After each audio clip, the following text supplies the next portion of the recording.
আজকে আমি চলে আসছি আমার জি9 কলার গাছের ক্ষেতে।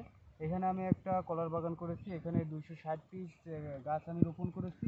তো এই গাছগুলোতে আজকে 21 দিন রোপণ করেছি। এখানে আজকে যেটা করব সেটা হচ্ছে যে এই গাছে রিং পদ্ধতিতে সার প্রদান করব এবং হচ্ছে বেডগুলো উঁচু নিচু আছে, এই বেডগুলো সমান করে দেব। তো আসলে অনেকেই অনেক ধরনের ভিডিও কন্টেন্ট তৈরি করে থাকে, যে যখন সফল হয় তখন সফলতার ভিডিওগুলো দেখায়, কিন্তু একজন তরুণ উদ্যোক্তা, নবীন উদ্যোক্তা যে কাজটা কিভাবে করবে এটা দেখায় না। যার কারণে আমি এই প্রকল্পটা হাতে নিয়েছি, যাতে আপনারা হাতে কলমে প্রত্যেকটা ফসল চাষাবাদ খুব সহজে এবং স্বল্প সময়ের ভিতরে শিখতে পারেন এবং সেগুলা বাস্তব জীবনে কাজে লাগাইতে পারেন।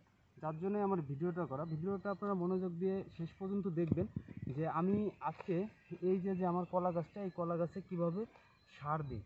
এই সার দেওয়াটা গুরুত্বপূর্ণ, কারণ হচ্ছে যেহেতু এটা একটা জি9 কলা গাছ।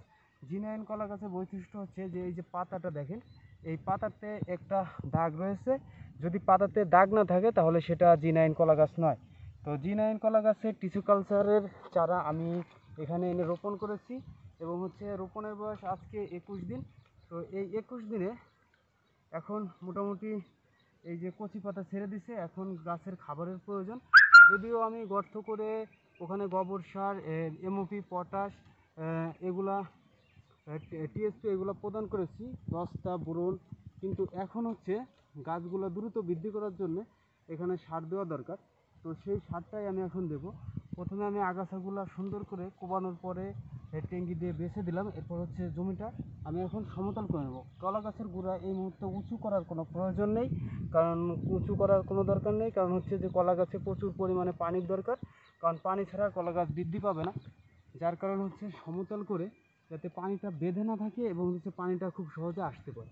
সমান করার পরে ঠিক এই 1 ফিট পরে রিং করে পুরো সারটা আমি দিয়ে দিচ্ছি কলা গাছে। এবং কি পরিমাণ সার আমি এখানে দিচ্ছি, মোটামুটি এখানে 230 গ্রাম সার রয়েছে। এখানে রয়েছে নাইট্রোজেন, এমওপি, টিএসপি এবং হচ্ছে সালফার। এই চারটা দ্রবণ আমি এখানে সুন্দর করে চারপাশে রিং করে দিয়ে দিচ্ছি।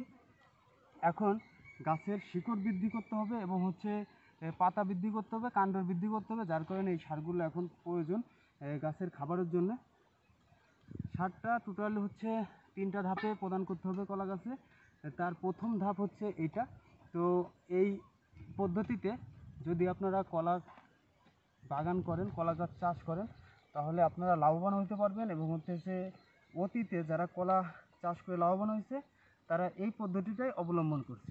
তো এটাই ছিল হচ্ছে কলা গাছের লাগানোর পরে প্রথম পরিচর্যার কাজ। তো আমি বিস্তারিতভাবে আপনাদের সাথে শেয়ার করলাম। সকলে সঙ্গেই থাকবেন, দেখতে থাকবেন আমার কৃষি কার্যক্রম। আসসালামু আলাইকুম।